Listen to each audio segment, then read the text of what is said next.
साथ झूमती रही, और मन उन दृश्यों में अपना खोया हुआ विश्वास ढूंढता रहा।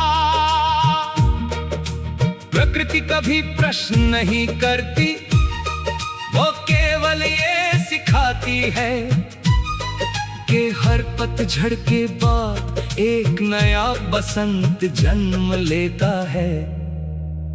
कभी लगता है कि अधूरी इच्छाएं ही जीवन का सबसे सुंदर हिस्सा होती हैं। जो मिल जाता है वो स्मृति बन जाता है, और जो नहीं मिलता वही प्रार्थना बनकर आत्मा में बस जाता है। शायद इसी कारण कुछ सपने टूटकर भी चमकते रहते हैं, जैसे रात के आकाश में दूर टिमटिमाते सितारे, जिन्हें छूना संभव नहीं पर उन्हें देखकर मुस्कुराना सहज हो जाता है।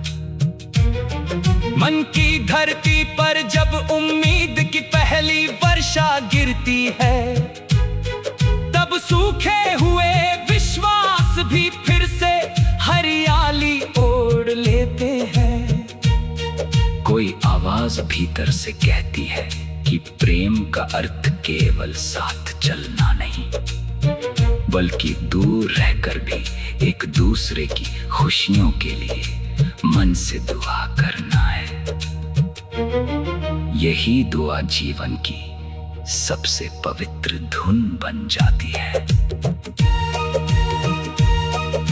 सुबह की पहली किरण जब फूलों की पंखुड़ियों पर ठहरी ओस को चमका देती है, तब लगता है कि छोटी सी रोशनी भी अंधेरों को पीछे छोड़ सकती है।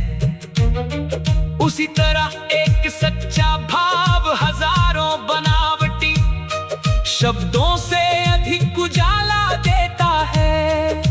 मन का संगीत कभी शोर नहीं करता, वो तो धीरे धीरे आत्मा में उतरता है और वहां स्थायी निवास बना लेता है।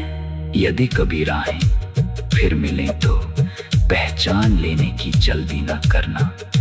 कुछ रिश्ते समय की लंबी यात्रा के बाद ही अपना वास्तविक अर्थ बताते हैं। मुस्काने लौट आए या न आए, विश्वास कभी नहीं खोना चाहिए, क्योंकि विश्वास ही वो दीप है जो सबसे लंबी रात में भी बुझने से इनकार करता है। जीवन अंततः स्मृतियों का संग्रह नहीं, बल्कि संवेदनाओं का उत्सव है, जो हृदय प्रेम, करुणा और धैर्य को संजो कर रखता है। वही हर मौसम में नया गीत रचता है। और जब आत्मा स्वयं संगीत बन जाती है, तब किसी वाद्य, किसी मंच या किसी शोर की आवश्यकता नहीं रहती। सिर्फ एक शांत हृदय पर्याप्त होता है, जिसमें हर धड़कन नई सुबह की तरह जन्म लेती है।